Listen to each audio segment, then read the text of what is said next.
9:30 p.m. 2 notifications YouTube. Now.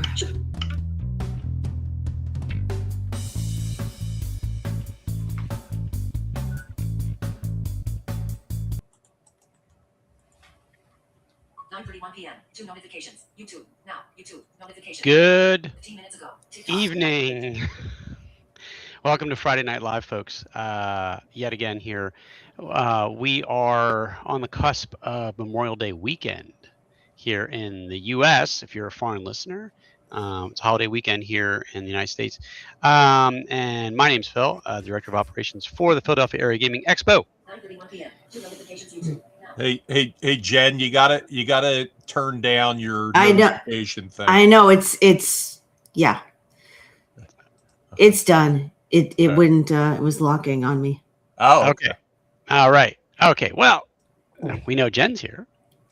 We know I am indeed. Ron's here, and we have Ed here as well, who is scratching up on a kitty cat there. She just decided she wanted to jump up on me. Normally this time of night is lap time. Now it's shoulder time. Hey, it's closest that counts. So thanks everyone for joining us. We are, this is typically a show where we talk about all things Page, but next week, friends, we are going to be enjoying the inaugural concoction. Well, actually, it's not inaugural. It's 2.0, although separated by 34 years. Right? Yeah. Yep. That's right. And just real quick before we get into it, we do have guests tonight. We're gonna get to them. They're great, fantastic guests, and we're gonna have a fantastic conversation with them. Just folks, next week is concoction. Okay, you got to get your badge. If you're just sitting here, sitting on your hands, it needs to be on the mouse. It needs to be on the phone. Getting that badge because the games are getting swooped up. There's still some great stuff on the schedule, but you got to get your badge. You got to join us. It's going to be a fantastic time, and the weather's going to be crappy here on the East Coast this weekend, so you might as well make yourself happy and join us next weekend with your gaming friends at Concoction in Vineland, New Jersey. So, yeah, what do we got going on for this evening? Not too much. I am just enjoying the fact that it's Friday. And I'm looking forward to meeting the guests. I haven't been on in a while, so I'm looking forward to getting involved and talking to folks about the Page Book of Encounters that we've started soliciting authors for. Ooh, that sounds very tasty. What's going on in your world, Ron? Busy week. Glad to have a holiday weekend. Things are looking good ahead of concoction. We're in the 660s for badges, so we're happy about that. Everything looks to be on target for the show, and we're hoping for a fun weekend for everybody who's going to be involved. You ready? And so our listeners know there's no stream next week, correct? Oh no, we're going to stream live from Concoction. Oh, are you? Yeah, the hosts that are going to be at Concoction will get to stream live next week. Oh, okay. Yeah. Yeah. Ed has an excuse. He's going to be in Turkey. Hungary. Turkey, Hungary, same thing. Yeah. Greece, same thing. Beautiful this time of year. Yeah. That's what I've heard. I'm bringing some Page stuff with me. So nice. Like my last year's trip to Japan, I'll be taking pictures with Phil E. Cheesesteak at various locales. Oh, nice. Now, I'm jealous. Now, Jen, are you going to be out of the country? Is that why you're not going to be there next week? No, it's because We just can't afford to. What's the magic words? Yes, John, Okay. if you're watching, Ron says you're cut off. There you go. That's what I like to hear. But All right. I don't think that's going to work. You're not working it hard enough then. Mm-hmm. Yeah. All right. So Phil, who are we gonna bring on first? We've got Rob Alderman from Pulp Hummock Press, and we also have Josh Yoder from Crimson Adder Curiousities. He's of course a member of our staff, but Yeah. I'll let you decide. Well, we've had Josh on before, and he's one heck of a guy. We haven't had Rob on before, so why don't we be gracious and have Rob on first? Sure, we can do that. Let's see. Now they're both in Delaware, so their ability to stream during this program may be severely limited due to the internet infrastructure down there. Really? Yeah. Yeah, that's my story. I'm sticking to it. What's the skit from what is that? Wayne's World? Like, hey, I'm in Delaware, right? Isn't that what he does when I don't know. I just got back from the Midsummer picnic social and festival. So is that in Delaware? No. That was overseas a little bit, but I took part in food, games, and rituals when I was there. Okay. Little inside baseball there.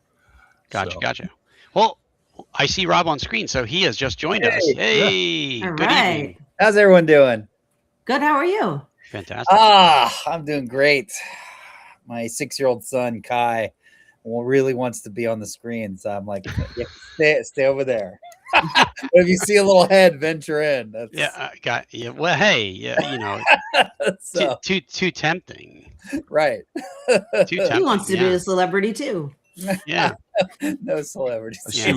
I see we have one of our guests for next weekend at Concoction. We've got Aileen Reynolds, aka Alina the Cleric. She's there. And who else do we have in chat here? We have the Egg Thief. There he is.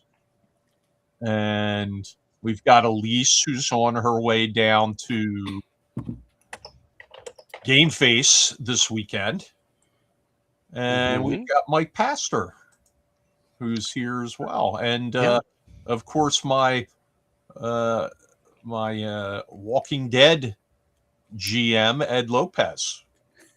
Yeah. So cast of regulars. Yeah. But that's okay. They keep coming back for more. So we must be doing something right, at least for those folks there that keep wanting to come back and look at our ugly mugs every week. And here, but maybe it's the melodious, angelic voices that we all possess. We warm up to the microphone every Friday night, and it's music to people's ears, right? That's what I like to think. That must be it. We'll go with that. Well, Rob. Yeah.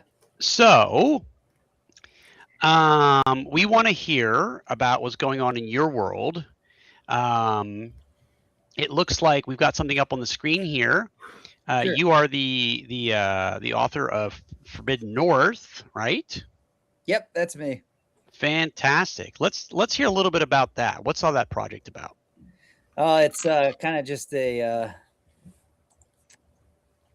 work that ran away and got too big for its own good. It is 1,612 page mega adventure. Wow, you could kill a buffalo with that. I could kill two. Yeah, it's one of the biggest by page count. It's one of the biggest published adventures I think of all time. I don't know what I would say. Ardenvool probably is by word count because I chatted with the author about it, but I think his manuscript beat mine on words, but I think I may have beat him on page count. But I know what's that? World's Largest Dungeons new version is pretty close. So I don't know what the page count is on that, but I know it's pretty big. So they're right there. They're next to each other within like 30 pages or something. But it wasn't what I did when I was starting out for it. I just I wanted to make a big mega dungeon in all the styles of the games that I loved, and I the products that meant a lot to me, and sort of like a love letter to the industry, if you will. And I did 3 Kickstarters that, for each successive volume, because it just was so big. I had to do it in stages. And I finished it up, and it's all done. The backers have the PDFs for it. The print-on-demand books are out, but the offset print is going to arrive in my Jersey warehouse probably in the next 2 to 3 weeks or so, maybe 4 weeks, depending on things. But and that's this huge deluxe set with a really nice slip case for all 3 volumes. The Smithsonian really fancy, book covers and stuff, and it's really exciting. I told Ron I'd give one away at this convention coming up. I'm excited to be there, so I'll have a vendor table, and so it's all done, and I'm just still trying to recover from it. Yeah, that's I have I picked up the print on demand copies, Okay. and I'm happy to have those. I've started to read through those, and I've got Arden Vool, but yeah, I'll be honest, I there was a little too much build up to actually before the author actually gets into the blood and guts of what's going on there. You have to read through 300 pages of rumors and everything else, and it's like, come on, let's just cut to the chase and get to where we're going here, pal. So but it was very much Greg Gillespie-ish in that fashion. Richard Barton is the author, and he's a history professor at North Carolina. Oh, I believe it. Yeah. And I'm a professor at University of Delaware, so we're both like lecturing and overwording. We're not like minimalist Kelsey Dion, Yeah, well, probably because we're used to just talking and filling the void. You know what I mean? Well, get Baron DeRop to help you write it, and and then that'll shorten everything up. That's right. Yeah. No, he's I always joke with people like, well, if you look at the total page count, percentage wise is actually pretty standard intro level by percent. we the problem is both you professors are basing the adventures off of War and Peace in terms of word count. See, now this is a great segue into what are you going to submit for the Page Book of Encounters? Yeah. Notice how I worked that in? That's only a 2-page spread. Can you actually do an encounter in that short? Drop a volume this large. Yeah. Here you go. Here, we're gonna trim it down. We have to trim this down. Let me get the paper cutter out. Yeah. I for me personally, I can't speak for Richard, but for me, I always wanted products that had more than I needed. That's always been my view when I've gone and buying books. I like the mega dungeon that has every room that's statted out. I don't like it when they're like, make your own. I feel like personally, I'm paying for it. I want the rooms done. That's just me personally. And so when I set out to do the product, I was thinking in that like, what would Rob want if I were his auditor, I were writing for him, so I was like, I'm going to be totally complete as much as possible, and page count be damned. Here's my lovely wife, Jennifer, taking a shot at me that I've never read War and Peace. That is incorrect, Jennifer. Just so you know, that is incorrect. Oh.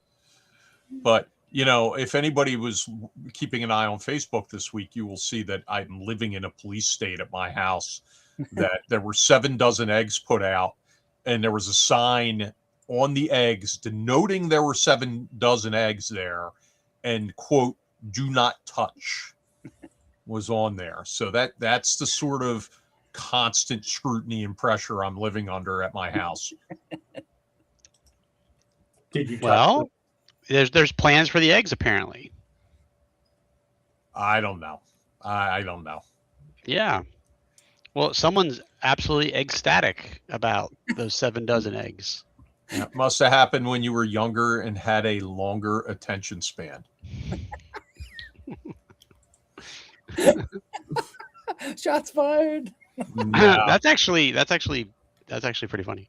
that's, well, But you did get to surprise her tonight because you're like, actually, I have red worm, but you know what I mean? Like, she didn't know that. So she was worried about the egg thief, who has been identified as Wes Allen, Elise. Okay. Yeah. Back to talking about Forbidden North just for a quick second. It is an old school essentials mega dungeon. Is that correct? Yep, you got it. All right. So I think it's always important. I'm definitely a firm believer in system matters. And so I think it's a really interesting choice that you made it OSC, an OSC adventure.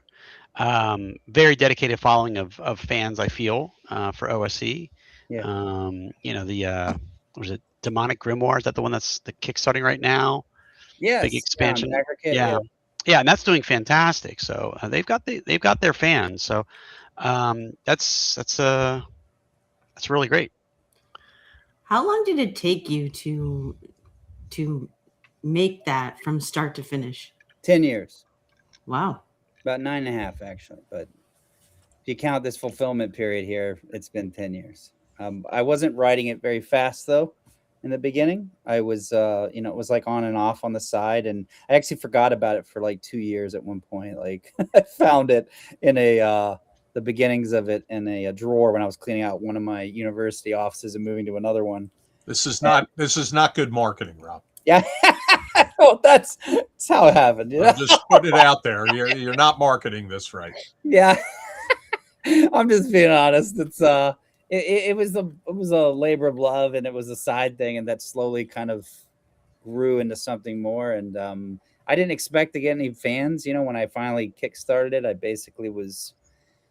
been working on it for I think like 5 or 6 years by that point. Because it was about 4 years since the first Kickstarter. So that's when the pace really picked up because I realized I actually had deadlines I had to stick with instead of whenever Rob felt like finishing, like, oh man, they have expectations. So then it really picked up. But yeah, no, I've been sketching and brainstorming and I did a couple of the first chapter and it was chapter 7 and the final chapter of the entire trilogy, which is chapter 29. Both of those I wrote first a long time ago, maybe about 10 years ago. And then I kind of forgot about it for a year or two. And then like I found it again and I kind of read it with fresh eyes and was like, wow, it's really good. I mean, it's still rough, but it's, this is a really cool idea. And, I started kind of fleshing it out. And the more I fleshed it out, the more I realized, oh man, I need to figure out these backstory, loopholes and errors. And so I started having this like sort of Silmarillion like document on the side that, became almost as long as the Silmarillion after a while. And then, I was trying to cut as much of that as possible. But anyway, it just grew and grew. And now it's now there's a mega dungeon which isn't the biggest mega dungeon in the world, but it's about a 600-page mega dungeon. And then it's got the first 2 books are really the overworld and the underworld that are around it. So like there's about, I think 11 dungeons total, 11 or 12 dungeons total, small ones, a big one, multiple cities, towns, somewhere around the order of like 200 overworld wilderness encounters and around 150 underworld encounters. So it's like you can go under the ground at like 30 something points, like 32 or 33 different points. And in this world, like that's totally mapped out. I mean, it's huge, and you can go up, you can go down, you can go in the mega dungeon from above, below, straight forward. I mean, it is, there's a lot you can do. It's a gigantic sandbox and just totally fleshed out. And it's got weather table. I mean, it's just expansive, and it's exactly how I always wanted a product. But we have a question from the Sure. chat. How much do the books weigh? So, pretty heavy. I think what was it? I probably pull it up here. It's like over 10 pounds at least. Yeah. Buffalo Killer, like I said. Yeah, 1d4 damage, probably solid D4. depends on how far away or Yeah. how high they were dropped from. But Yeah. well, this is outstanding. I see we have Stan, the cartoonist and illustrator, with us, and we're going to be talking about Stan in a little bit. But what we're going to do is, anybody else have any questions specifically for Rob before we bring Josh on? And Rob's going to stay with us, of course, and he'll be here to answer questions and be part of the conversation. But does anybody else have any specific questions? Phil? No, I've got my questions answered. So. All right. Well, let's bring Josh on. I'm afraid Josh tends to fall asleep easily. Yeah, I think I hear him snoring. Is that what I'm hearing? Yeah, hold on. Josh is the second half of our all Delaware guest show tonight. Both of our guests are from the Blue Hen State, or the first state, Yeah.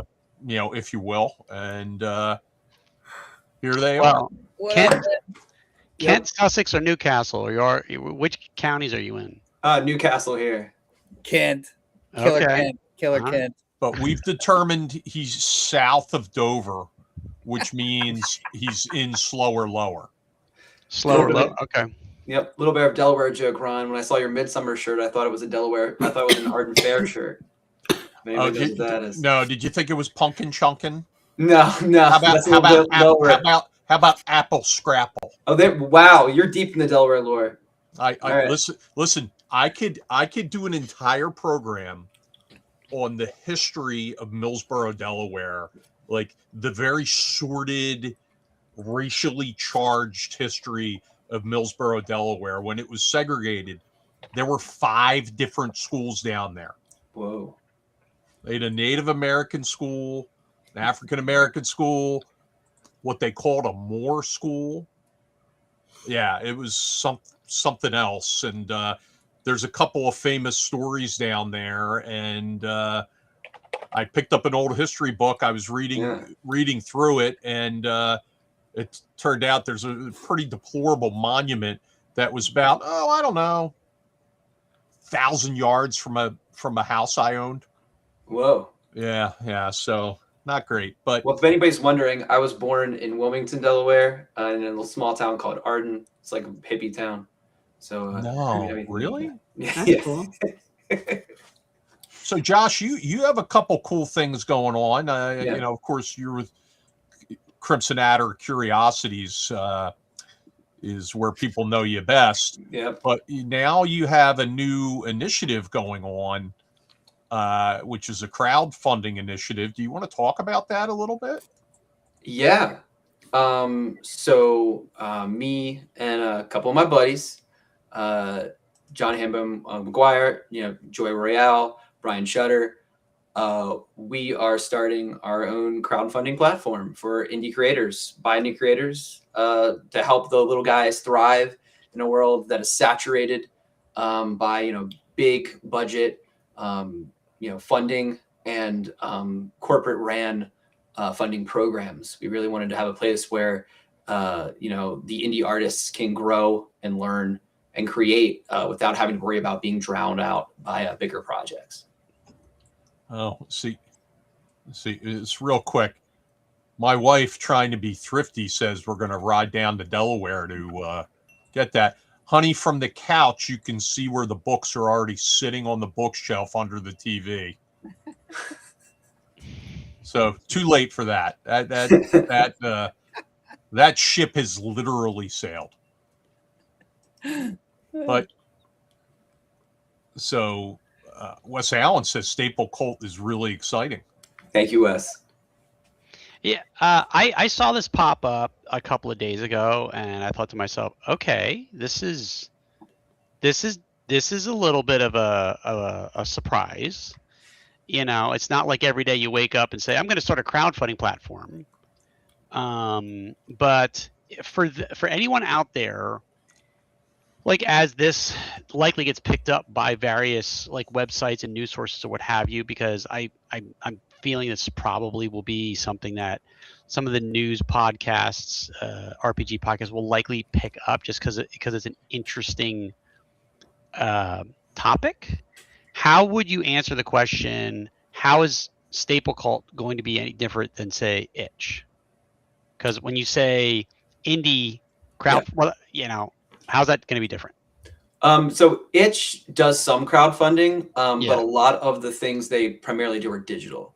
So Right. Itch is a very digital platform. I think RPGs are just a small bit of its traffic. Most of its traffic relies around like indie video games. Right. And video game people put out their video games for people to try out and like kind of like a beta test phase, as we're exclusively going to be physical product. Okay. That's good to know. That's exactly, explains to me why you've chosen to do what you're doing versus, say, trying to piggyback on like an Itch. Yeah, and I love Itch, by the way. It's an awesome platform. It's just I feel like for someone again who's trying to find your way with just like a physical book, that's another platform where because RPGs aren't at the forefront, they're not the first things looked at. If you go on the Itch screen there, you're going to see a bunch of video games before you even get to somebody's RPG product. If you're talking about physical products, how is the printing then handled once a project is crowdfunded? It's going to be completely by the person who's funding it. So they'll be in control of pretty much how you would deal with like a backer kit or a Kickstarter currently. All right. So there's no centralized like plan to have one printing location do all of the printing per project. No. Okay. So what about those projects that have a digital component to them? Like some books offer complimentary PDFs. Mm-hmm. Would you handle those too? We haven't gotten to that point where we're discussing that yet, but we would say probably currently right now. I mean, that's always going to be up to the creator whether or not they want to share or put those out. That's one of the things I really liked with Shadow Dark, for example, is I actually bought the main core book at a convention, and when I contacted their company, they actually sent me the PDF. They're just like, well, just take a picture of the book and let us know. And I like it when nowadays when companies are actually providing both formats because they're both useful. Yeah. Do I have? So if anybody has my the first book I did, H2O Apocalypse, there's actually a big QR code in the back of it. If you scan that, it takes you to the PDF and a whole drive. I had like character sheets and the adventure map on there and everything. So people can handle their book that way if they wanted to as well. But I mean, we haven't gotten to the point where we're discussing, how that would go. But I mean, if you, use like backer kit to control like how you're going to push that out, because, you can do that, have a Kickstarter and a backer kit. That's something else you could offer, but we'll get to that point when we get to it. But right now we're really just focusing, and we want to focus our attention first on the physical aspect of the hobby and getting people those books. All right. So Josh, you're on our staff at Page. Let's talk a little bit about you're in charge of bringing in indie publishers and helping to spotlight folks who are big on the indie publishing scene. Can you tell us a little bit about what's going on there? Yeah, and I think I feel like my involvement in Staple Cult and my involvement with Page with this is kind of just highlights a passion. One of the passions I have is highlighting people starting out and enjoying this wonderful hobby, and then enjoying the hobby of the hobby, which is making things and pointing them out to other people, and being able to raise people up, put them on that platform, give them the voice, give them space to thrive and share their art. It's like a gift all to oneself. We have a lot of amazing people this year. The indie space is full. I can't wait just to see when people walk through it, all the amazing art and books people have. We have everyone from, can I say some names that like all the names are going to, they're on the website, right? You can, absolutely. All right, cool. Not all of them are there, but you can go ahead and you can talk about that for sure. Awesome. So exciting thing is, we have Sam from Better Legends and Yokai from Karen, both from the Between Two Karens podcast are going to be there. That's pretty exciting. Of course, me and the Staple Cult guys are going to be there. We have, just some, the show. We just have some like amazing talent that's going to be there. So we've dedicated 6,300 square feet for indie publishers to promote themselves, promote their products, and to run games. And you can see here on the screen, and I'll try to maybe expand this to make this a little bit bigger. If I can, there we go. You can see some of the companies here that are going to be there. You got Grimwood Games, you got Cairn, you have Explore Dungeons, Feral Indie. Yeah. Yep. You mentioned Brian Shutter. He's there. Super Savage Systems. My buddy Yamal's going to be there. Amazing guy. Yeah. And a couple of these might end up moving around and moving into Hall E, like the Game Map and people like that. But there's Ham and Egg Publishing. You mentioned Hambone, who just finished up a successful Kickstarter today for his Shadow Dark adventure. The guys from Fay up in New England who have an entire system unto itself up there, and that gentleman comes from the comic book industry. Yellow Hand Creative there. That's is that Ahmed Safelti, I think, right? Or is that Yamil Camacho? Games by Yamil. Oh, there's Games by Yamil. Yep, yeah. He's there, but Yellow Hand Creative is Ahmed Safelti, right? Yellow Hand Creative. To be honest, I'm not sure. Okay, yeah, I'm pretty sure that's him, and he's somebody. He was actually a recipient of our diversity initiative last year, and he's back again this year, setting up there. So, it's great. Now, I think there's a pretty big name out there who's now coming as a special guest, who has not been to Page before, but he's going to be there this year, and he's an independent guy out there. You want to talk about our friend JR there? Oh yeah, so we're Joy Royale's coming and bringing the mozzarella mausoleum to Page. Look at Phil's. Look at the excitement on Phil's. Hey, Joey's a good guy. It's gonna be an awesome time. I'm excited to have him. It's gonna be stellar. And I think just beyond the indie guests, I don't know if everybody else is. I'm also really excited about all the Conan stuff going on. The con is just gearing up to just be everything. Yeah, it's really exciting. Wow. I wanted to shout out to Tiger Wizard has currently a Kickstarter, Arbitral Hymnal, along with the OSE stuff, bouncing off of Rob. And then Sam Mamelli also has from Better Legends, also has a Kickstarter right now, Skullboy's Illustrated Guide to Demons, again, along with the whole OSE demon stuff. Oh, that sounds interesting.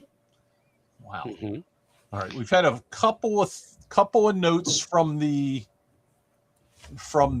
crowd for both of you guys. Michael in Pittsburgh asks, and this question is for Rob: is there a theme to your setting? Well, there's kind of like a survival horror kind of feel to it. It's so large, though. It's got quite a number of themes going there. There's certainly some like religious elements that it's very important to the setting. There's a whole world building, the whole world is just built up, and you've got like if I had to kind of very like dumb it down on what like kind of things inspired it in the real world, it's almost like imagine if you had the Roman Empire with like a Hadrian's Wall, if you will, but instead of being where it was in Britannia, it was like say in Alaska. with with an Inuit like inspired people called the Inaruk, and the Haitians are sort of the Romanesque type imperial like forces, and their empire's fallen. So there's like a feeling of like of things lost, yeah, there was my son. Things lost. Yeah, I was gonna say there was like a supernatural occurrence in the background. Sure. Yeah. Yeah. It's a lot of layers to it that sort of come out the deeper you explore. I'll go further underground and delve into the various ruins, and gives you like, different epics, eras of the time. And each one kind of has its own, I guess, theme, if you will, that's sort of baked into it, the issues and things that it kind of touches on, ideas, concepts, whatever you want to call them. But it's expansive. I mean, it's pretty expansive, and I feel like different elements just have totally different feels to them at times. Like when you're in the city and some of the things you deal with there, there's a lot of like, for example, there's a lot of like criminal syndicate elements. There's like a tower that's hidden in broad daylight, and I kind of like to kind of be humorous. I touched on a lot of like Big Trouble Little China. It's one of my favorite movies of all time. So I got this guy named Yagashan, who's clearly a throwback to, David Lopez. Like, because, I grew up on 90s analog like TV series and all kinds of 80s and 90s stuff. So, like the influences from the 80s and 90s are incredibly strong with the Force. With the book. I gotcha. Yeah. Now, Tommy Bravo asks, and I believe this is for you, Josh. Will Staple Cult be on Kickstarter, or will it have its own separate website to get the products? Oh, it's got its own separate website. So this will be its own complete thing. You can go up right now. Actually, go to staplecult.com and sign up for our newsletter. So we'll be sending updates and all kinds of stuff all around that. Orange Cat Games has a crowdfunding effort that's going to kick off soon. Do we fit into that, or because we're not a zine, we don't fit into that? I would say you could fit into that. Absolutely. Like, I don't think we haven't talked about like a page count thing yet. Okay. I don't think that's like something we're going to hard put on there. But I mean, Josh, if that's pretty. If somebody were gonna do their very first, crowdfunding, zine or product or whatever, how would they start, with your platform? How would they get started? Sure. So for noted, like we have the website is still in development. We're still working on the fine details of pretty much every aspect. But essentially, they would follow pretty much standard from what people are used to now. So they would go to the website, they would make an account, they would sign up, for their game, and then their game would get reviewed to make sure there's no, icky stuff on there. Like I'm talking about, like, no racism, sexism, homophobia. And then if that jives, then, it goes up, and then funding starts whenever they want it to. Gotcha. All right. So we had another question here. Is Staple Cult going to be catering to certain sized books? That has not been in the discussion. The book size isn't in discussion. I think it's more or less the indie vibe right now, although everything's currently still in discussion. I gotcha. All right. So this was a question about the indie publishing hall. Where in the hall is the indie publishing area located? That's a good question. Because the hall is changing. The configuration is changing a little bit. It's likely to be to the right when you walk in and you walk down towards that right-hand side. It's likely to be where the board game library was. You won't be able to miss my hat. Yeah, you won't be able to miss his hat and his glasses. Don't get him confused with Chris O'Neill from Ninth level. ninth level games. Like don't get the two of them confused because they have the same glasses. Chris is great. Yeah. So, well, you of course he's great. He looks just like you. So you of course you think he's great. Let's see. We have some drunken ramblings here from Matt Archibald. It wouldn't be a Friday Night Live without those. I think what are those Big Trouble in Little China quotes? I think he's tapping into chat. I think. Oh yeah, gotta get that 6-demon bag in Rob's game. I mean, I'm a big fan of Big Trouble in Little China. I don't know where that's coming from though. Yeah. Sounds right. Can't say. Oh no, those are That was an authentic actual quote. quotes. I just don't know why he's doing it. Yeah. He's shaking the pillars of heaven. I don't know if you could make that movie today. I don't know. I don't think you could. I don't know if it would work. I don't know. Remake it with Kurt Russell's son. Yeah, why it would be great. I'll tell you, Tommy Bravo, what up? James Hong could probably still do it. Mhm. He's still alive too. Yeah. He will never die. I was just talking today about how I wish he had even more stuff on his credit too. When he comes on screen, he just commands presence. He really No matter does. what part he's doing. All right. Somebody asks, can you confirm that transphobia is a deal breaker for your group? Oh, 100%. I don't even know why is that a relevant question to what we're talking about? I think they were talking in reference to Staple Cult. Okay. Yeah. I'm a little confused. Okay. No, absolutely. All right. Will Staple Cult offer guidance for what will likely be many indie publishers' first crowdfunding? I think that was already tackled. Yeah, it's definitely on the docket. We're not sure what kind of guidance that will be, but we want to offer a space where we can help at least have guides and such to help people get started. One thing we're working on is a calculator, so it calculates the price. Because a lot of times when people have done a Kickstarter, you finish the Kickstarter and you're like, wait a minute, where did all that money go?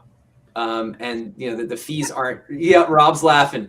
The fees aren't in your face. I mean, one of the things I'm designing the website is I want to make sure that you know the fees, like you know what you're getting. Before you launch your campaign, what's being taken out and what you'll need to save up to reach the goal you want, and that's really important to us. Okay. Stan says the movie, I assume this is Big Trouble in Little China, didn't work in the 80s, not in the theater. It needed cable and video stores to find its audience. Well, it found me, and yeah, I was hooked ever since. Yeah. There I was sitting in front of the TV all day. Yep. Yeah, it was a box office failure when it came out. It lost money in the theaters. And it wasn't until later everybody thought it was the greatest thing ever. So A big problem was, if you listen to them talk about it, was the studio had absolutely no idea how to market it. Yeah, nothing. It made money in my heart. Yep. I was gonna say, actually, that's really awesome. You guys are doing the crowdfunding platform, because one of the things that I did, especially in my last campaign, was part of my updates. I was teaching people what I did to be successful Kickstarter, and I was like showing them the formulas and everything and how it worked. It was one of the things I did to sort of differentiate my project to help other creators, because I felt like I had benefit. Yeah, and I think, and Rob, that's amazing. I think there's so many wisdom to learn from something that people don't even think of. Like for me, Right. when I first started out shipping, like I'm having to account for that. That was huge, right? Or Yeah. like how to format your book to send to the printer. Yeah. Or how to deal with the printer. Like Dungeon Death just finished. There were some errors. I had to go deal with the printer. And get back and forth with them to fix said errors, and we're working on that to get it out. But it's those type of things that you kind of learn, and I don't know. I feel like the oral tradition of passing that stuff down is extremely important. Yeah. And because I felt like I had to, like, go full professor when I first started, and I was like, what am I doing? And like, how it is, you're just going around trying to pull everything you can out of every article and synthesize it in some way that makes sense. And I felt like I was lucky to figure out how it works, and I kind of understand it now. And now I teach it to my students, my game study students, who might want to do it for video games, like indie projects. And I'm like, it's the same thing, I just got to teach you how to find your audience, the way I did mine. And I walk them through it for like a whole week and a half and everything. And so I love teaching. I like to teach everyone everything I know, because I'm just a professor. So no secrets here, like. So if you ever need any help or with any of that, by all means, reach out to me. Of course, I love to do it. So yeah, thank you so much. Yeah. So, we've got a few more here. The movie was ahead of his time. Rob should offer up his journal of his experiences as a tutorial on indie cult. Actually, I smell a panel is what I smell. Page. I'm being serious. I smell a panel here. Okay. We have speaking of panels, we're going to share a panel that recently hit our schedule. And we've been very judicious about the panels that have been hitting the schedule. In fact, Phil, you don't even know this yet, but somebody turned in 6 panel recommendations the other day, which are actually pretty good ones, separately via email that I have to share with you. Okay. But we have, let's see. Why is my screen not sharing?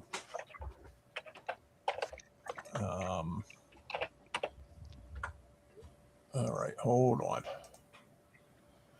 Let's see here. There we go. Now we have it. So, it's off the screen. That's a little weird. There we go. Okay, so one of the things that we have happening is... Oh, man. If I could get Rob off the screen. There we go. Pulp influences on tabletop RPGs, weird tales, and wondrous dice. Long before cozy core fantasy took over the tabletop, early role-playing games found their lifeblood in the visceral pages of weird tales and other pulp magazines, thanks to authors such as H.P. Lovecraft, Robert E. Howard, and Edgar Rice Burroughs. In this fun retrospective, a panel of pulp scholars and media creators and literary experts, Jim Zub, Jeffrey Shanks, Dr. Emily Zarka, Matt John, and Sean Curley break down how pulp writers subverted traditional epics to engineer the building blocks of gaming. From classic D&D to the various TTRPGs, Call of Cthulhu, and more modern sword and sorcery systems, learn how weird horror laid the groundwork for our entire hobby. And I don't think we can have a better panel of people on there than the individuals that are named there. And just as a side note, I think there's better than a 75% chance that Stephen Cheneau is going to sit on that panel too, because of what he's doing with Barsoom right now. So yeah, that would be, I forgot they did Barsoom Troll Lord, but that's a good get if he can sit on that. It'd be great. There's a 100% chance I'll be there. Yeah, no, in this if you're wondering about your schedules, it's front and center 1 p.m. to 2:20 on Saturday. Okay. Noted. So we're gonna get this off the screen. Technology's hard when you're old, guys. So, little known, the name Crimson Adder came from a Weird Tales writing group I started during COVID. So, a big proponent of Weird Tales and the Appendix N, and the stuff is very dear to my heart. So, I think the inclusion of Jeffrey Shanks and Jim Zub and Matt John they're really going to bring a different element to Page than we've had in the past. Yeah. You know, the whole Robert E. Howard. I mean, you basically have 4 people with some of the greatest knowledge of Robert E. Howard literature are all going to be in one room at the same time. So, and Emily Zark is no slouch when it comes to that either. So, really looking forward to that. And she's got a couple of pretty cool seminars coming up. She's going to be working on a monster making seminar. Oh man, That sounds great. yeah. And she's also going to be working on. She's going to be taking the first edition monster manual and going through it and pulling out certain monsters in it and discussing the origins of those monsters in, you know, real world folklore. And Which one? Which first edition? The one with Elric and Cthulhu? No. She's going to do the monster manual. She's not deities and demigods. So, but you know, maybe we'll do something with that with Elric and Cthulhu, and you know, because Chaosium won't be there to stop us, so it'll be all right. Yeah. What did I say, Phil? Did I say something? No, I didn't hear anything. He said in Minecraft, right? That's what the kids say nowadays. Yeah. Let's see. What else do we have? We've got.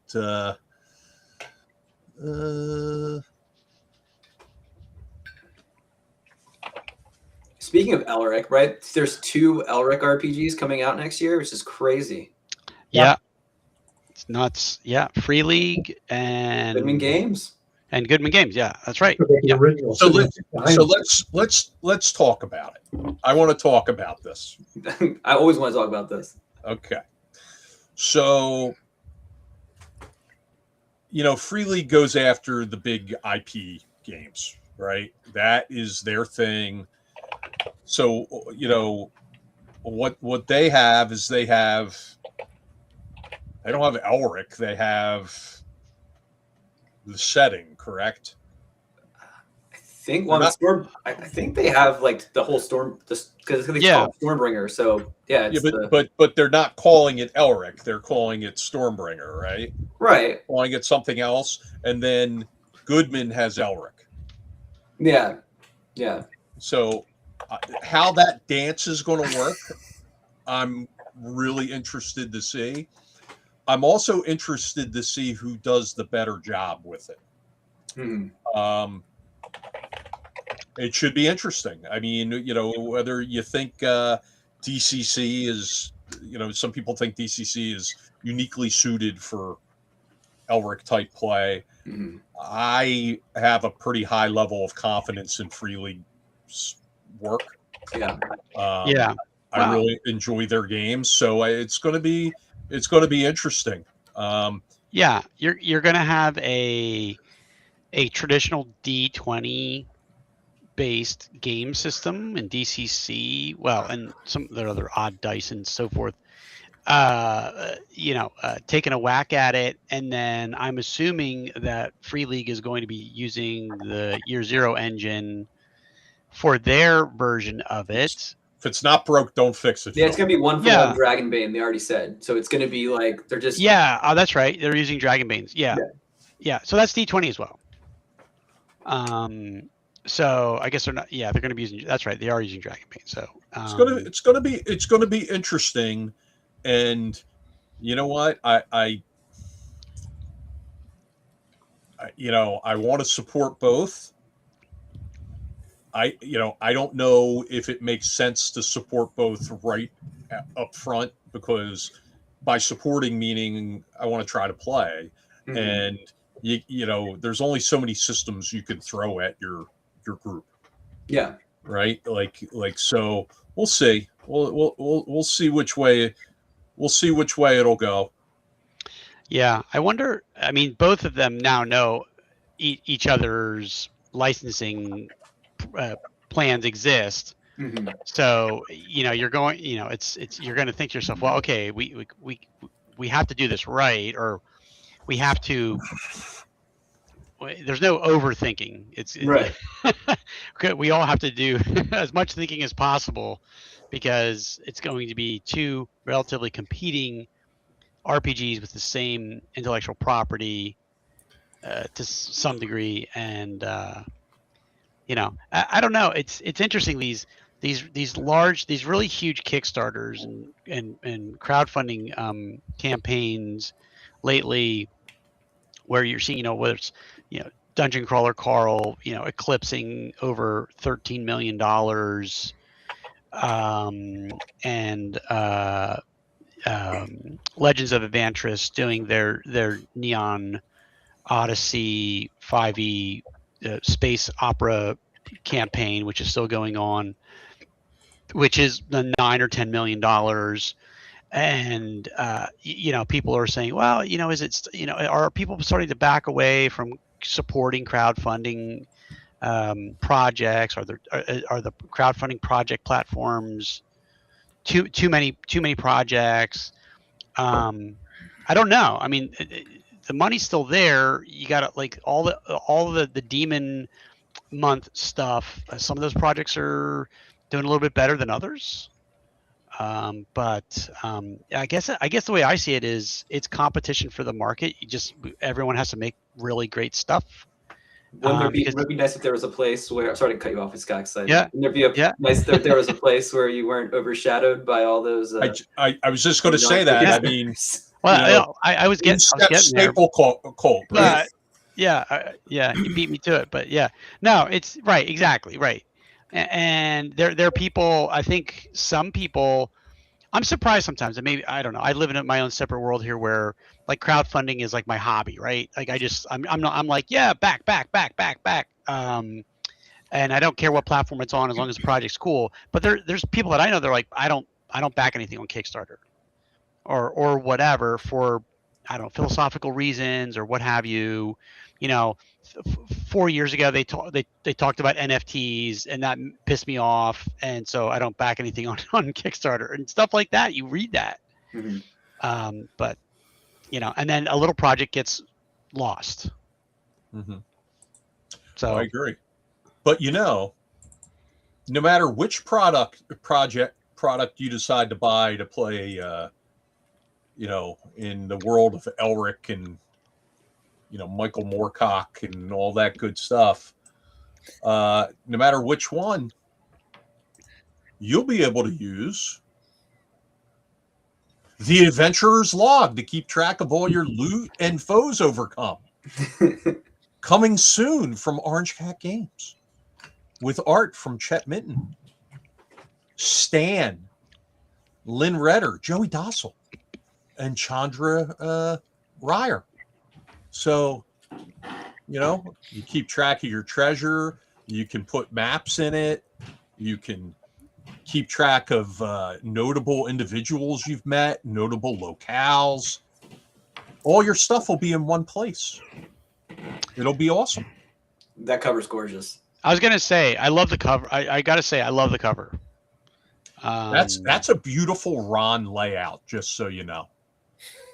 And the layout portion is what I like the best about it, and the colors. and that's art by Chet Minton. There, he's the cover artist, and then the inside booklet cover artist is Joey Dossel, and then Stan contributed a bunch of art that's faded into the background on some of the pages, as well as Lynn Redder and Chandra Ryer. So. It'll be neat. It's in a spread format, meaning you'll open the book up and your left page will be the first page of your log. The right page will be the second page. And then you do that per adventure or per session, however you feel, but you'll have the book open and everything, all your notes will be there in front of you, laid out, because we've created some order to it instead of having Post-its and folded up pieces of paper and things like that. And there will be a few options for people. They'll be able to get hardcover if they want to get hardcover with more pages in it. And they'll also be able to get upgraded number of pages if they want more pages. And there'll be some linen paper options for those who want really a really nice log for themselves. So this will be coming out soon. And we're pretty excited about it. I'm thinking for John, he would love that. He'd probably like a hardcover with like linen pages. Well, that'll be one of the options in the crowdfunding. It depends on where we go. It depends, nowadays you can shop around for crowdfunding as well. I mean, that's exactly what Professor Dungeon Master did, and the platform he's using actually gave him a full-time person to work on his campaign when it comes out, which is pretty interesting. Yeah. So, Yeah. Josh, I'm gonna be looking for some real service when we talk about this. You gotta, and we're gonna have to take a strong look at your fees as well. Clearly, obviously. One of the things I saw someone in chat, beat the Ken Staple cult, help me beat both companies to the punch. One of the things I was just thinking before that was posted is I wonder who has the rights to the Eternal Champions. Like, you know what I mean? Like, I don't know. Can one of them just do Elric and the other one do like, the other champions? That's listen. I mean, it's all up to Moorcock. I mean, he's still around, and he. I mean, I remember when they licensed the Elric stuff to PSR and to. Wow. Jen just battered Phil. What? Crowdfunding is Phil's version of QVC. I can't deny it. Matt Archibald says money is no object to Phil. Well, it is. I just have to be careful how much I spend. I can't overspend, but then I do it anyway. Yep, me too. Look, well, people need to stop making such cool shit. That's the problem. It's hard not to, because if you don't get what you want, then there's no opportunity to get it later. Sometimes, yeah, or you have to wait, for it to be fulfilled. Here we go, right here. Shut up and take my money. That's what we like to hear. There you go. And we're lucky. We've gotten some good support, and obviously I mentioned Stan. Stan did quite a bit of art for that project, so excited about it. So when does it go on a crowdfunding platform? Very soon. Very soon. I just want to finish getting out our physical stuff for Tomb of the Ancient Moor King. We're still waiting on one element. Chet, we're still waiting on one element. The illustration book, but the rest of it's sitting here ready to go. So, we'll do that as soon as my wife's hands are bleeding from doing all the mailing from that. As soon as she puts some bandages on them, then we'll start pushing the other one. They look like strong hands. Just watch that for the first time in a while. Here's a good question. So my wife asks, Ed, how much say does Moorcock actually have in these Elric products? So it depends on the licensing agreement. When Moorcock signed the rights to TSR to do Elric stuff, and then also did it to Chaosium, which caused a bit of upheaval, there were virtually no approvals involved. But I'm sure that, as the many years have passed, there probably is a considerable amount. Usually authors want to at least have some say in how their stuff is portrayed, and also how much they'll allow a creator to make up or not. I'm really,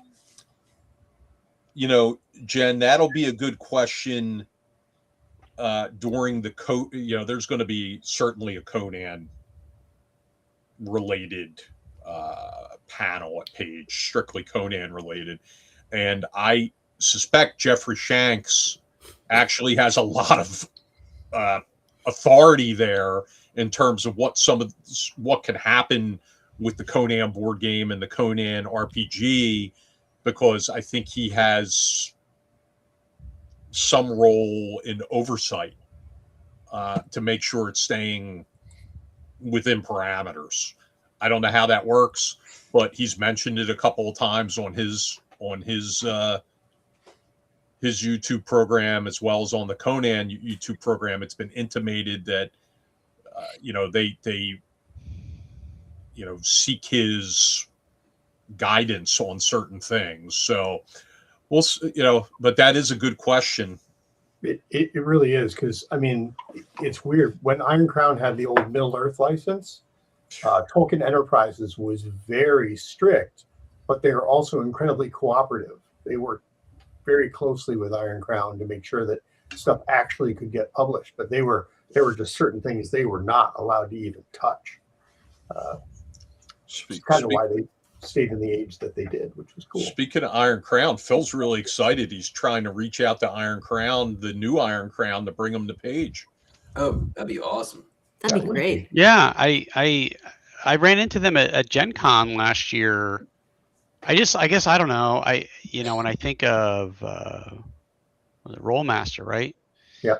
I walked past their booth and I did it like a triple take. I was like, what? Like, somebody's still publishing that, and not only publishing that, but went to the point of going to Gen Con and paying the exorbitant booth fees to hawk their wares to a crowd of people that may not really know what Rollmaster is. I got 2 shelves of the whole stuff right behind.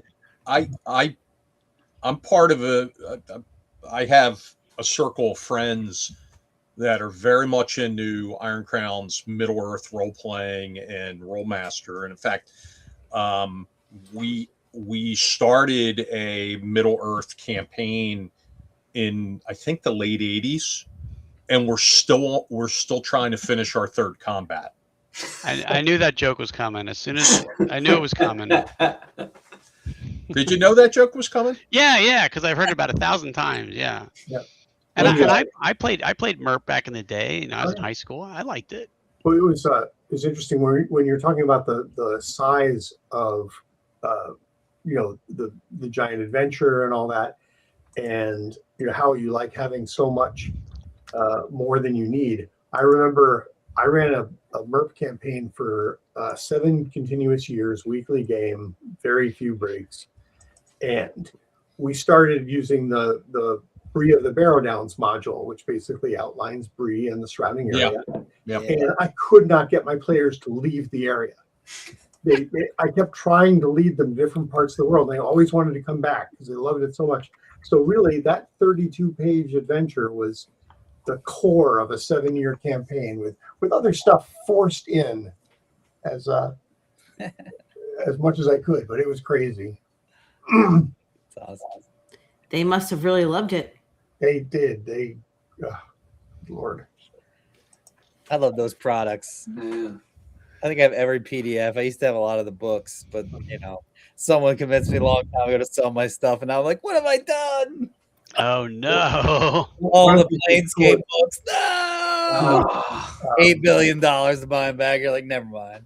Yeah, I remember I knew the artist who did a lot of their art, and one of the things I found fascinating was the people who did their maps were professional architects, who drew real life maps for a living, and then they took their skill into the fantasy mapping. It was crazy. That's cool. There's a little, I see from the chat that there's our audience is calling for me to tell more jokes. Hold on. Where's that chat? Hold on. Where's that chat?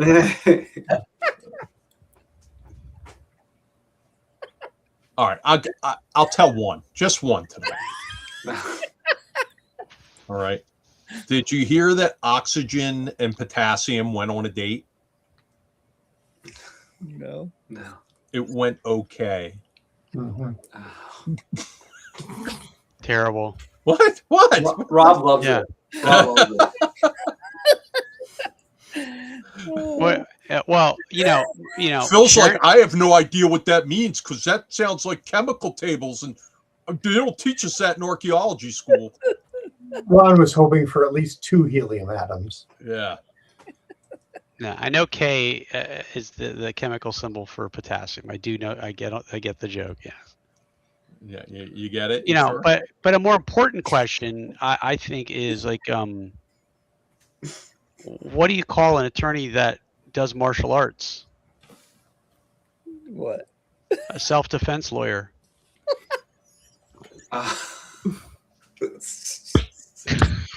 Yes. This is getting better. Oh man.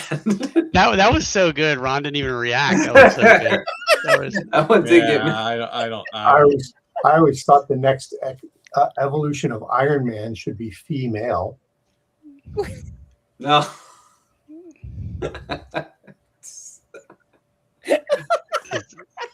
You know what the difference between Iron Man and Aluminum Man is? What? Iron Man stops the bad guys. Aluminum Man just foils their plans. Oh, that's bad. All right. Good night, folks. We'll catch you later. Concoction. Yes.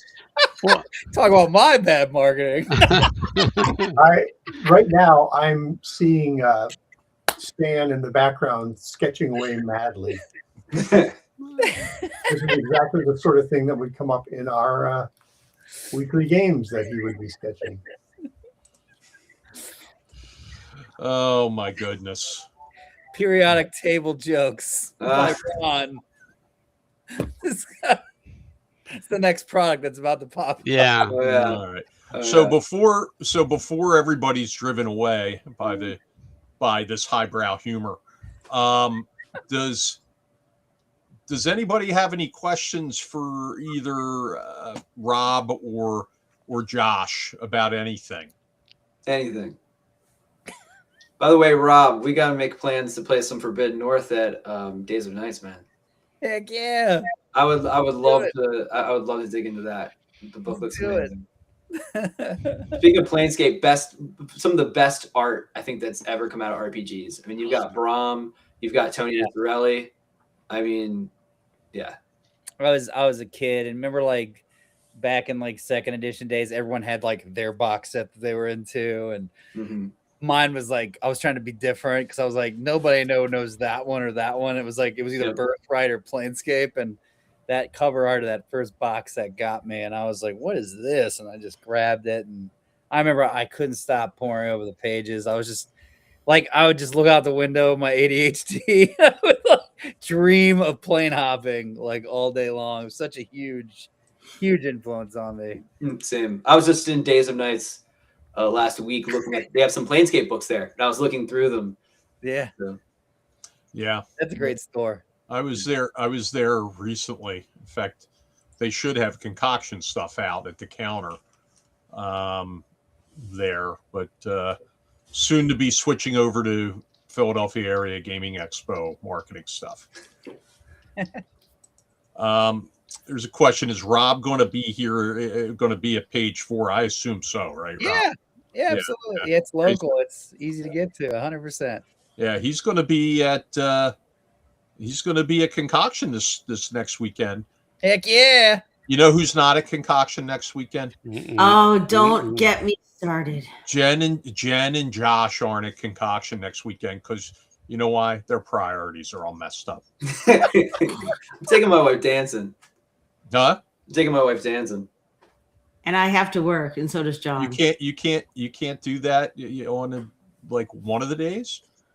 Nah, not at our age. If you go dancing one night, you're out for the next day, man. Oh, geez. You know, I'm pushing 60, and you're talking about, oh, not at my age. Just stop. just.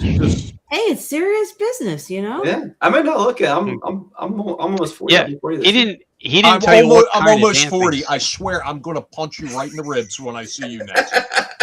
I'm almost 40. He didn't tell you what kind of dancing it was, though. He just said dancing. It's It true. doesn't. I'm Hey. almost 40. Phil, you should be offended as a 50-year-old, relatively hairless individual. You should be troubled by Hey, that. it could be belly dancing. Break it could dancing. be it could be break dancing. It You could know. be swing dancing. Yep, capoeira.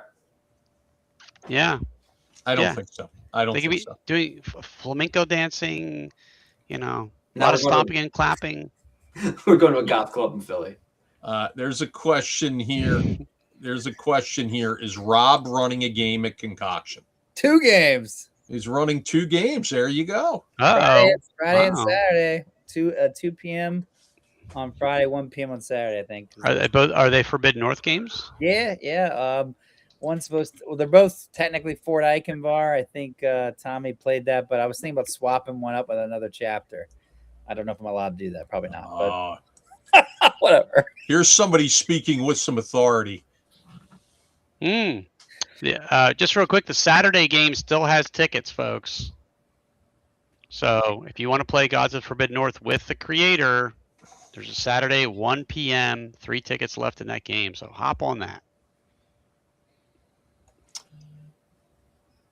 We have 20 kids from the Vineland School District's Dungeons and Dragons Club that we've given badges to coming to Concoction. So Cool.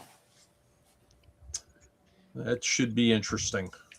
Hey, that actually reminds me, we haven't mentioned this in a while, but anybody who wants to sponsor kids groups, church groups, things like that, reach out to Ron about that, because that's an opportunity to help grow our industry and everything. And if you can help offset the costs for these kids to attend, we would love to have the help.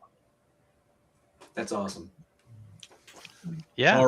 All right. Any last questions for our guests tonight before we let them go off into the Delaware night, and where giant mosquitoes are prepared to visit them and fly off with them? Join the Shelbyville Bog Monster. Yes. What are you going to pitch for the page book of encounters? That's what I want to know. Us, snake people, always. Okay. Doing something with snake people for Hold sure. you There you to go. that. Yeah. It's Yep. only 2 pages. Yep, snake people and star metal. That's how you do it.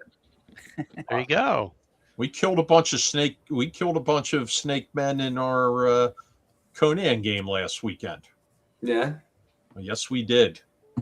Yes, we did.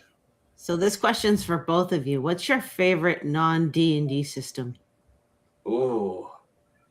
Go ahead, Josh. And so non-D&D. So are we talking like, because like I think like to me, like any D20, you know, like OSE, that's still D&D to me, right? Yes. Like Well, I you would say can like Pathfinder and stuff like that's you can that's define the parameters yourself. So okay. Yeah, so if I go, I would say non-D20 system. You know, the old World of Darkness system, it I don't know, like maybe because I played a lot in high school, but you know, I love me so yeah. Well, where'd Ed go? Yeah. I would say the old World of Darkness system for sure. It's an interesting choice. How about you, Rob?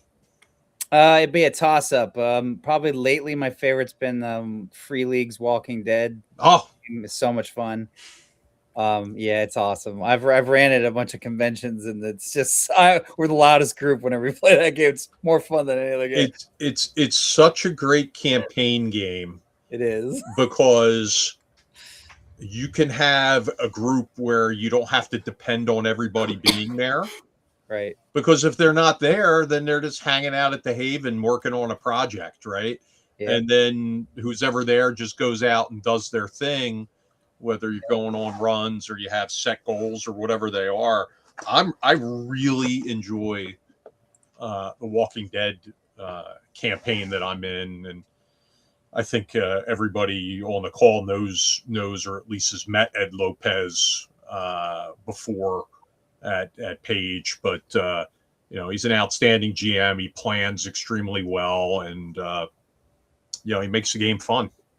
Yeah, I think I met him at Ecclesiacon. He was at Ecclesiacon. That's correct. He was running Walking Dead there. Yep. He was there. Yeah. Actually, to amend what I said, I thought about it because Rhonda mentioned campaign. My wife's currently running a Conan, a Hyborian Age campaign right now, and that honestly is becoming one of my favorite non-D&D systems as well. It's outstanding. Yeah. Like the direction you can go with characters and the way you can develop characters, and not really be, totally hamstrung in this is what your class is, because there are no classes. You've got backgrounds, and then you build out the backgrounds from there. So if you want to be somebody who uses magic, but you want to be, the best swords person in the land, you can build it. You can build your character to be whatever you want it to be, as you gain experience. And, that's been the great thing about that campaign I'm in. It's, everybody's characters are developing in their own special ways. And, everybody, I found everybody's really into it. Like, Yeah, they're into the characters and they're into the setting. And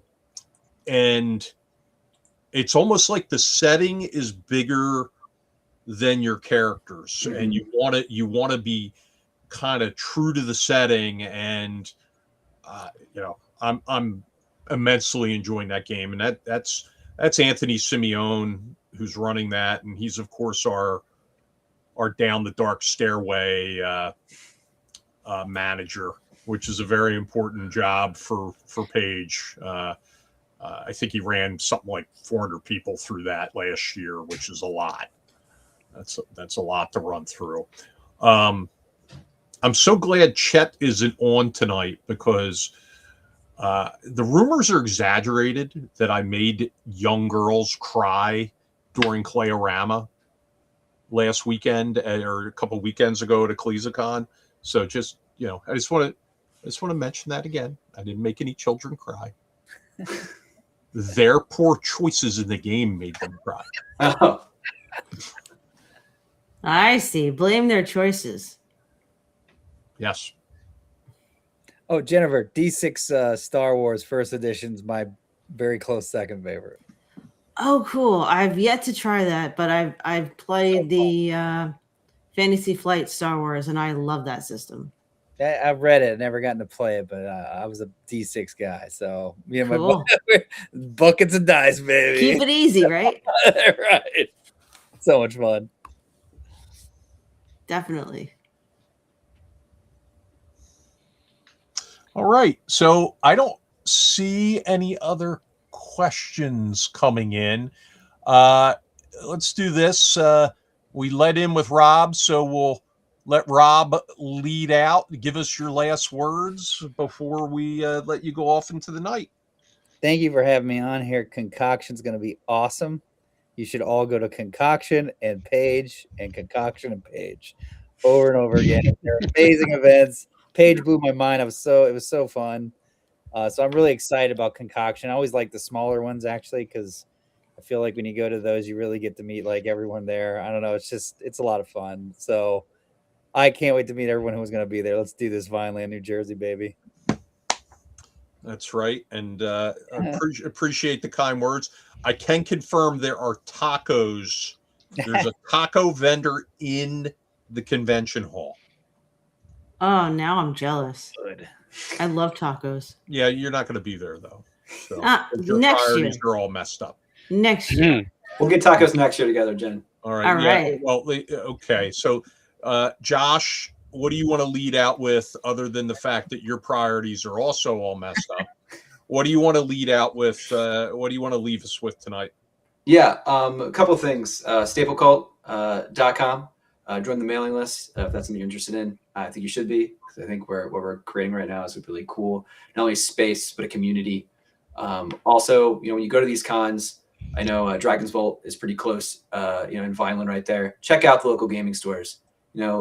Places like guys like me, with the small books, we live and die by sometimes in like those gaming stores. and that's where the real community is, and that's what keeps things thriving. Yeah. So yeah. Dragon's Vault's a big part of this convention. They're the sponsor, and really they're the ones organizing the big 40K tournament that's going to be at the convention. And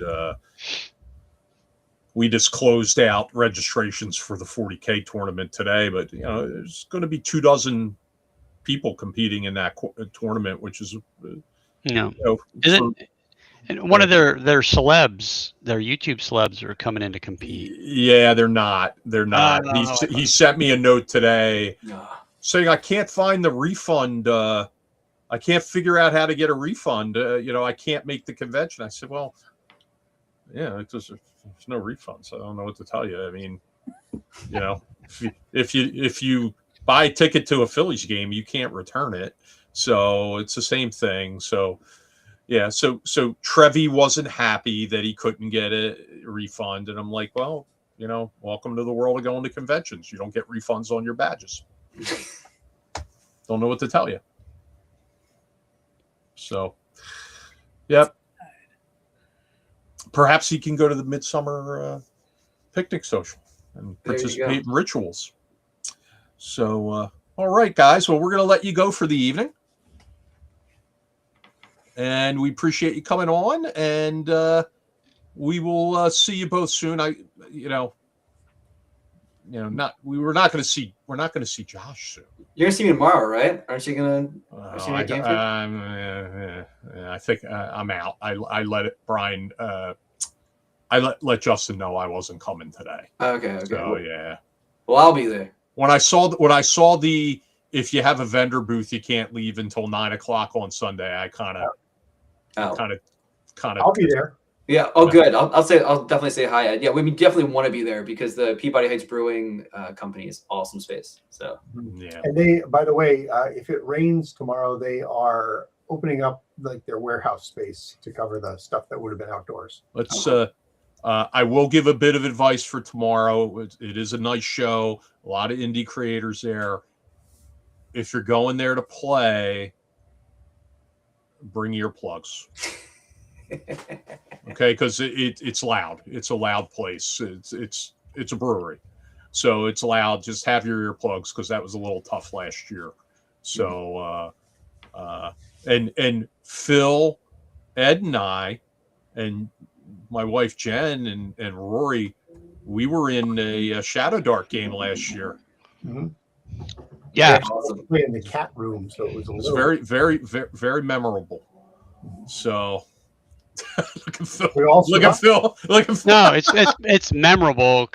Yeah, in certain ways, and in very forgettable in other ways. What? It took 45 minutes for the GM.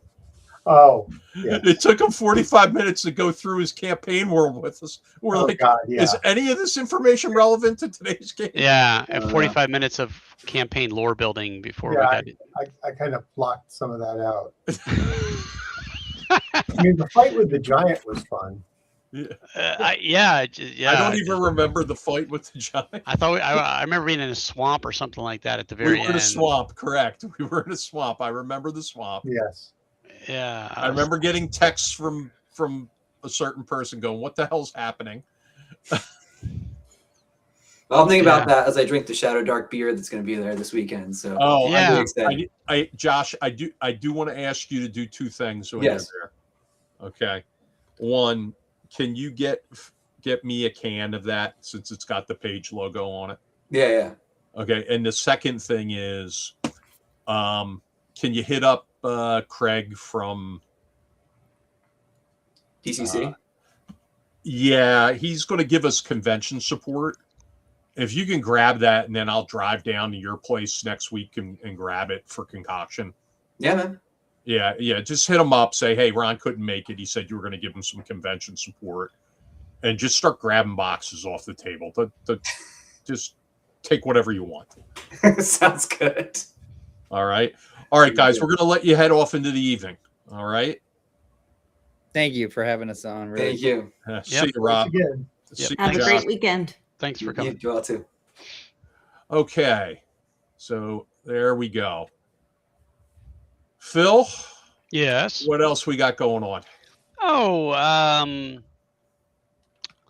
well, I mean, we are, like I said, gearing up for concoction, but that doesn't mean that things aren't brewing in the background regarding Page.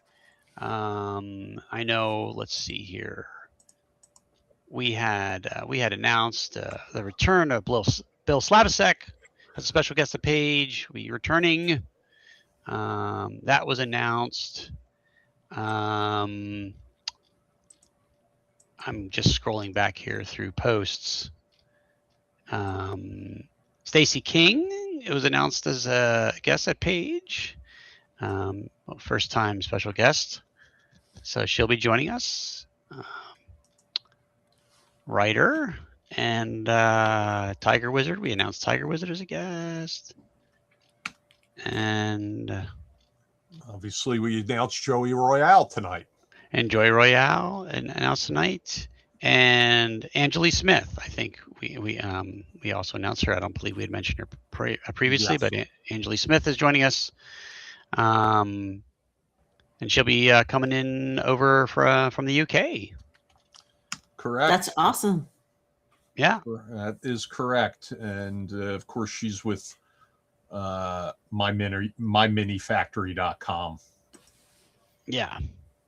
Yeah. So- So good things still going. And to Ron's point earlier, of course, concoction's a week away. And then after that, when we put that to bed, and then, we'll really start, hitting the road, hitting the rubber of the road here with Page stuff, as we're gearing up for Page 4. But right now, just want to reiterate, concoction next week. There will be badge sales at the door. So if you are still unsure and then you find yourselves having the ability to join us last minute, or the FOMO in your heart is burning so brightly by Saturday or Sunday that you just can't resist it, you can get a badge at the door. We'll be more than happy to put one in your hands. So, and there's still great games. We just mentioned the fact that Rob still has 3 seats on his Saturday game. So that should be motivation enough to go out there and grab yourself a badge. But yeah, so we'll see those folks that'll be joining us in just a few short days, which will be fantastic. Yeah. Speaking of Page,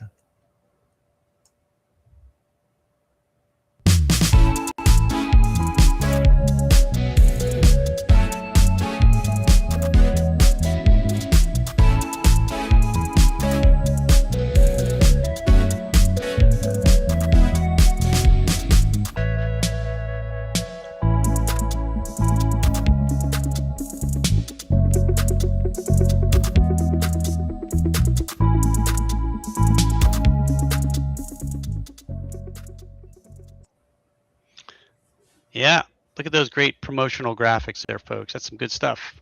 That now is amazing. Yeah, it's some great. We've had someone working on that stuff for us and putting out some really great stuff. Who's making and then stuff like this. like Neil right there, our good friend Neil, getting so excited for Page. Yeah, you know it.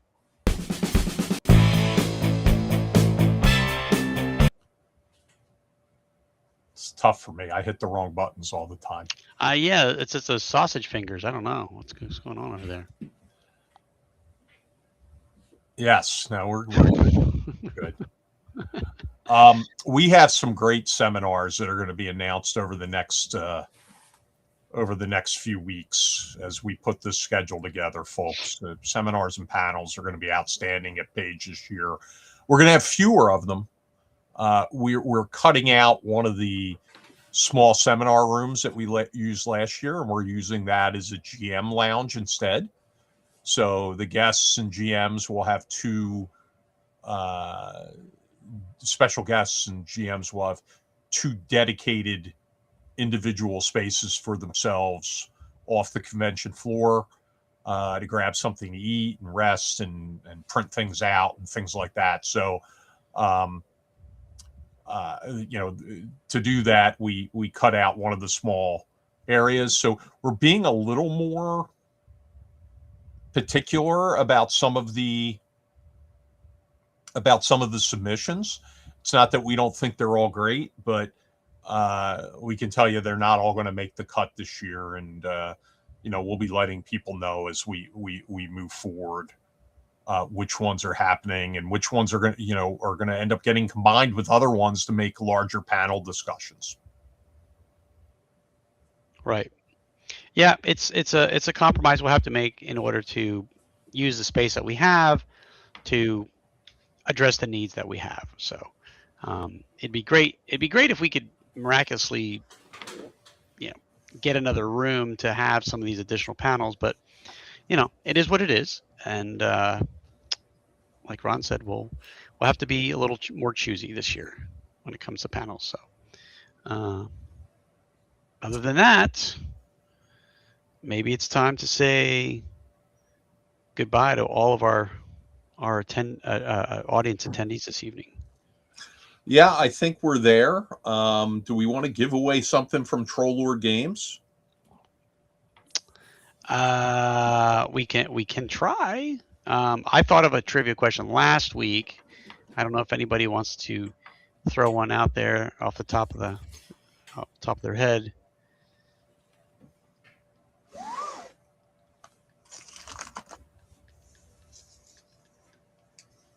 Or I could just throw another one out there. Sure, go ahead. Ed, do you have one? Well, so anybody mind a Iron Crown related one, since we talked a bit about that? Oh, good grief. Why not? Why not? Sure. Okay. When you were rolling on the crit tables for Iron Crown in Arms Law, what was the number you most wanted to roll if you were the player and least wanted the DM to roll? 00. Nope. Well, this is a giveaway. We got to wait till people put it in the chat. Okay. The problem is, anybody old enough to know the answer to this question doesn't know how to use our chat. Yeah, true. But I know we have at least 2 people who were in chat who know the answer to this. Although it looks like one of them left. There's some people starting trouble trying to start rumors that Bob Salvatore is coming to Page, which he's not. So I hope some people are still in chat and can answer this question. There are people in chat. Doesn't matter which table. Oh, no pro. Which table? E-crit. Doesn't matter, any of them. So you want to repeat the question real quick? So yeah, what was the what is the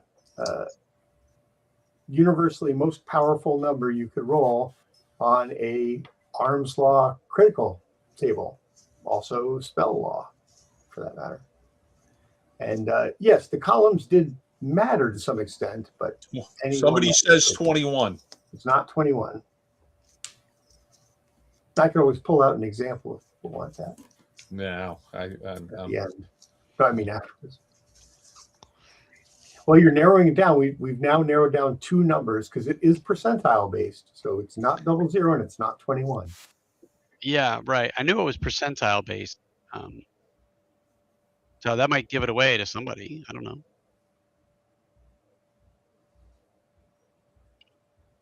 I just have to keep guessing numbers between 1 and 100. More numbers. Looks like Steven Chanot is going to keep his money again this week.